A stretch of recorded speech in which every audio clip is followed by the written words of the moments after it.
Yo, this is a ton of plays, Pokemon Shining Pearl, and, well, we continue in the Battle Zone. Now we're gonna head east from the more rugged areas of Stark Mountain. We head to a place that's still also kind of hot, but not in terms of ruggedness, but more about, well, sand. A lot of it. Yeah, it's a sandstorm here in Route 228. This is the desert area of the Battle Zone. As trainers too. Have you any knowledge of levels of the stats of Pokemon? Well, I do. Well, I do too. So let's have a battle then. Yes. Face off with Ace and the Jose. With Golduck. Okay, that's an interesting Pokemon to use in a Sandstorm, a water type. We'll have a water type of my own with Empoleon. Sad though, my Empoleon doesn't really have a lot of moves that is great against water types. He has Steel, Ice, and Water. None of them are very effective, as you can see, against a Golduck, so perhaps it's better if we change to Roserade. Roserade is a grass type, works really well against water types. That should do better. Golduck will do Hydro Pump, which will do some damage, but not much because grass are resistant to water, so it's not that bad. Sandstorm hits. Hit on both. No problem there. Let's just go Giga Drain. And that's a KO on the Golduck. That means all the HP we taken from the Golduck's Hydro Pump, well, we heal that up with no problem whatsoever. There goes the Golduck. And Roserade is now 67. Whoa. Closing into the 70s already. That's pretty good. But we need that because the rematches of the gym leaders in Elite 4 are very, very tough. Speaking about Sandstorm, here we have Sand Slash. That's a ground type. Of course, we're talking here about the Cantonian Sand Slash because there is an Alolan version as well, and that one is not ground. It's ice and steel. In fact, it is weak to ground. But this one is a ground type. It doesn't like being hit by Giga Drain. So we just do Giga Drain again. It's weak to grass as a ground type. It is pretty tanky, but it's more on the physical side. It is the tanky Pokemon, so we will exploit that and beat it down. I like how you attack. Yeah, you're right. You see? I'd rather go for the weaknesses of the Pokemon to deal the extra damage if needed. Get a Protector. This is a very important item if you want to evolve your Rhydon, for example. You need to have the Protector item in order to be able to evolve. I used the bike here a bit because, oh, there's a trainer. My quest for power brought me here. It was beneath the desert sand that I toughened my body and soul. Accept my challenge. Rah! Rah, rah, rah. What do you have then? Mr. Black Belt Davin. Mankey! Little Mankey. So cute. But don't tell Mankey that though, because Mankey has a short temper. Especially its evolutional form Primeape. You saw that in the Pokemon anime, right? How Ash met a Primeape that just... Even looking at him, he would be pissed. Yeah. Anyway, this is a Mankey, is a fighting type. And unlike a lot of fighting type Pokemon, this Pokemon is not really good in defensive ways. It trades defense for speed. So we can exploit that. Surf, Flash Cannon, both are good here. Let's go with Surf. Surf has more power, PP, than this one. Somewhat a KO because Mankey is a stage 1 evolution, so doesn't really have a lot of stats. Empoleon's level 63, getting a lot of stats. It's pretty good. Makuhita is next, and now we're talking tankiness. This is a Pokemon that is more tanky and has high HP, but it's lacks in speed. It's a very slow Pokemon. Sort of like a sumo wrestler type of Pokemon, Makuhita. Makuhita from Generation 3. Comes the mighty Hariyama. Evolves. Fighting types are weak to Psychic. So we do one Psychic on the Makuhita, no problem. Makuhita is also one stage evolution, so doesn't really have a lot of stats to fight against the fully evolved Pokemon like Medicham. Next up is Hariyama. Here we go. Hariyama, big, chunky Pokemon. It's the evolved form of Makuhira. It's also a pure fighting type. It has a lot of HP, but its defenses are it's still decent defense, but not the best. It has very high attack, but speed is absolutely horrible. It's not the slowest of the Pokemon, but it's still not fast. And it's Endure. Endure means that if you use a move onto Hariyama, it will not get KO'd. It will be surviving with 1 HP.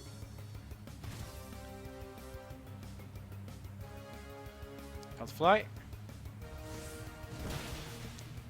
That's gonna KO because the Endure did not last.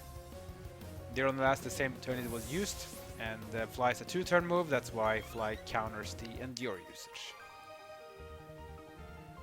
My spirit is broken. Well, hopefully not permanently. That'd be kind of bad. So yeah, the using a bike here is important because you have these slopes here. You can only go up the slopes by using of a bike.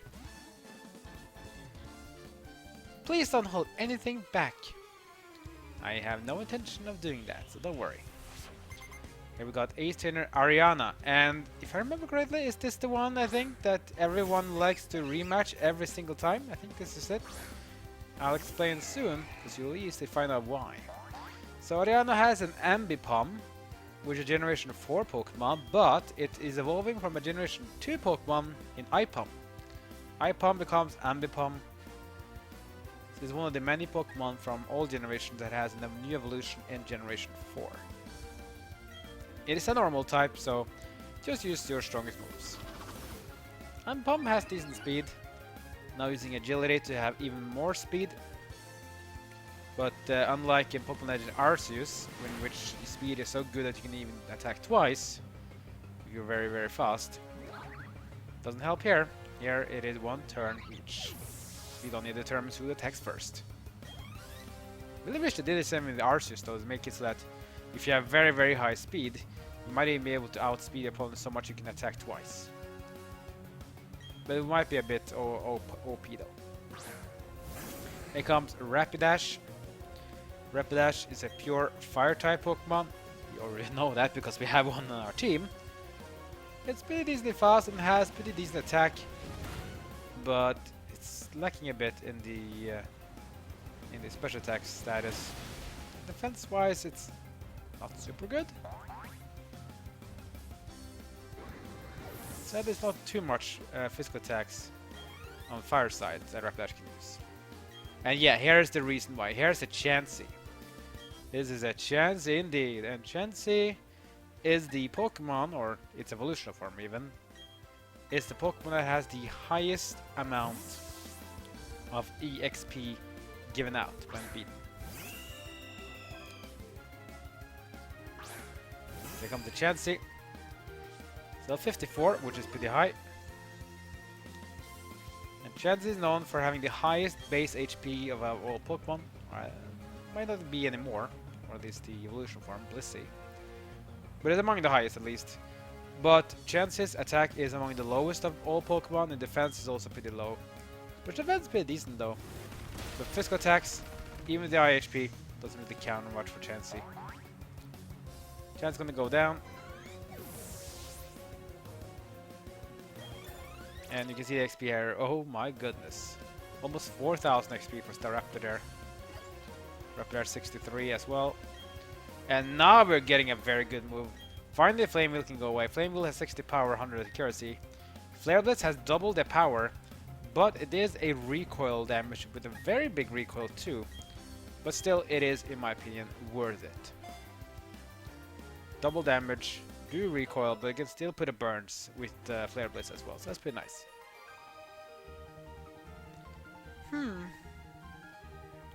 So yeah, Ariana is a trainer that a lot of people like to fight over and over again, because Ariana is a great Pokemon trainer to fight because of her Blissey. Maybe we should try to see if we can fight her again. Yes, indeed. Yeah, see, we can fight her again. Should we do it? Let's do it. Hello again! Please don't hold anything back, just like before.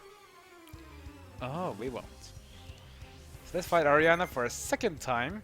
Hopefully her Pokemon is stronger now, or if this is the same, we'll see. So we have the same Pokemon. We know we're gonna face Ambipom, Rapidash, and Chansey. Seems to be the same levels. But I think it's late. I think it's after you've done the full battle zone thing, maybe? I can't remember when it was. Her Pokemon levels should be increasing. I think even her chances should evolve to Blissey as well. I mean that the EXP you get will even higher. Yeah, Ambipom is not really great defensive-wise. It's just very high speed and decent attack. But defensive-wise, not the best. Medicham is 62, and then comes Rapidash. We already know about that one.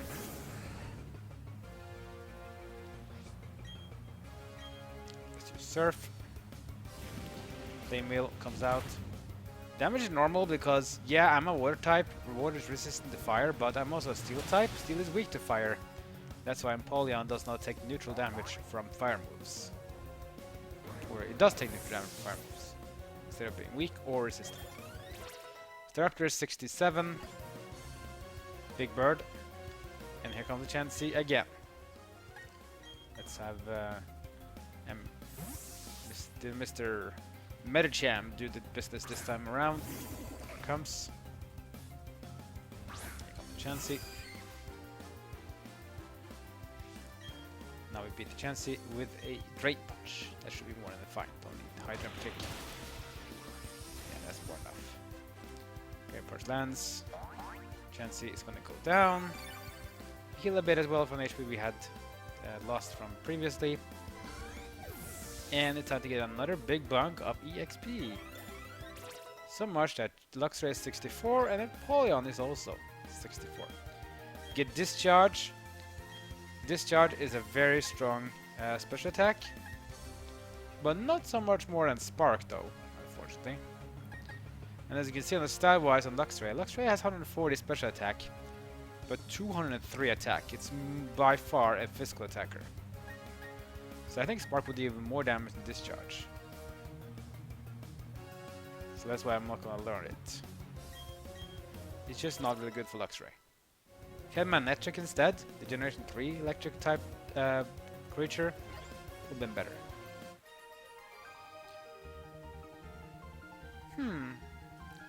Yeah, she lost the game, no worry. Probably badly multiple times before. Now, check this out. These are Beldums, but why are the Beldums sprouting out like this? This is because a lot of Beldum have been spotted on Route 228. This is the swarm thing in Generation 4.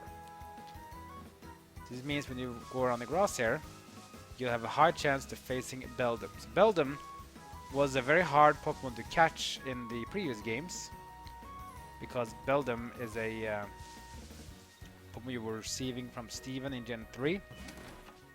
Beldum evolves into Metang and evolves into Metagross. And Metagross is known for being a very powerful Pokemon. This guy can teach us some moves. You can teach moves to starters. You can learn Hydro Cannon. So if you don't say yes, you can see Hydro Cannon. So Hydro Cannon has 150 power, even higher than Hydro Pump. 90 accuracy, which is not that bad. But as you can see, it can't move on the next turn. So basically, Hydro Cannon is basically like a Hyper Beam sort of version for Water Pokemon. It can only be taught to the starters. So any starter from Gen 1, 2, 3, and 4 can learn it. So very good moves. There are also the same type of version for Grass types and Fire types. With 150 power, 90 accuracy. You do a lot of damage and then you can't strike next turn. So here's a lot of Beldums. You can't really encounter them like this. Take away Repel now. Let's see if you can face a Beldum. There we go. And we do. So Beldum is usually rather rare to find. But now that there's a swarm, it is much easier to find. So if you want your own Metagross, you can do it here. Level 53 though, which is still respectable. It's dual type Steel and Psychic, so it has not that many weaknesses. I think the Surf is going to be overkill. Yeah. That's fine though.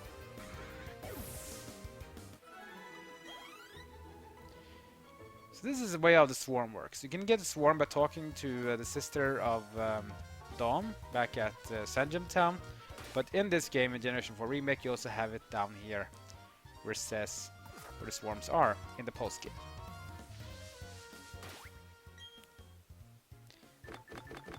Let's put up the repels again and let's continue our journey down here. Time for a double battle. People, nature, Pokemon. Harmony is essential. Are you getting worn out from all the running you've done?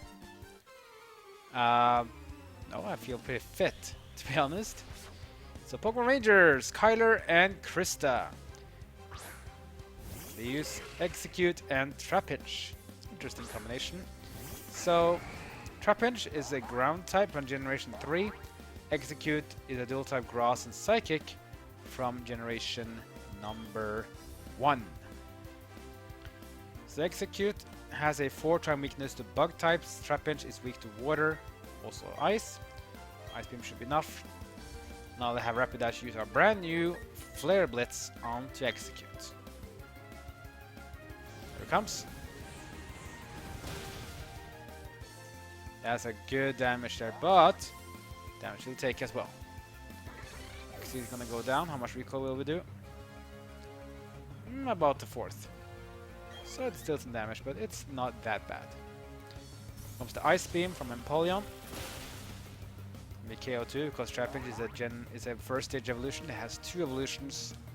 Stat-wise, Trapinch doesn't really have a lot of stats.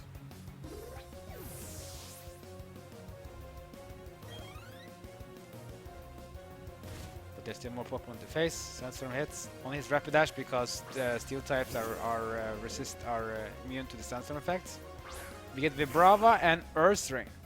Vibrava is the evolved form of Trapinch, but now it is even worse for Vibrava to face an Ice type Pokemon or move, because it is now dual type Ground and Dragon. Dragon is also weak to Ice, meaning a quadruple damage this time around for Vibrava. We can still use Flare Blitz on Earthring, but it's not weak to fire, it's a normal type. Flare Blitz is by far our biggest damage dealing move, but it do recoil, so be warned. Let's see how much we do. Flare Blitz onto Earthring. Not enough to KO it. And now recoil is even harder now because we did more damage. It's based upon how much HP we take out. Ice Beam is going to be guaranteed KO because Vibrava has quadruple weakness. No chance at all to survive. Earthring use Thrash. It's a powerful normal move which will then hit multiple times. As in, not as in one per turn, but multiple turns over time. The Thrash will also cause confusion eventually though. No more Pokemon from the other trainer. Let's just finish off this Earthring with Takedown and that should be enough. Takedown's also a recoil move though. But not as recoily, as you can call it. And that was a double battle with some Pokemon Rangers. You're A-okay. You're not tired at all? Of course not. I'm an adventurer. Adventurers does not know tiredness. They will just go on forever and ever and ever. Yeah, that's how you do it. Let's do some healing while we're here. Potion onto Empoleon and to Rapidash 2. And that's going to be the end of this episode. Next episode I'm going to continue down this deserty route and then we're going to head down to the more lush area of the resort area before we head west into the more swampy forest areas before we head back to the fighting area there. Then we're going to continue the storyline of the battle zone and see what does that mean and what will it really conclude with. You will find out because it's gonna be great. Like, comment, and subscribe. Follow me on social media, and that's great for now. See you guys next time as my journey in Pokemon Shining Pearl continues.